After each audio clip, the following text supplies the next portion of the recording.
যাত্রা শুরু করলো আকিজ এগ্রো অ্যান্ড লাইভস্টক।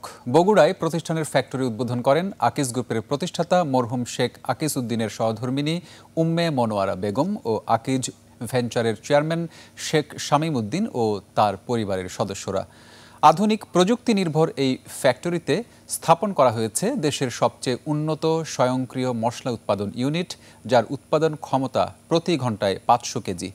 অনুষ্ঠানে আকিজ ভেঞ্চারের CEO Syed Zahurul Alam, business head Mohammad Maruf Ahmed সহ ঊর্ধ্বতন নির্বাহীরা উপস্থিত ছিলেন।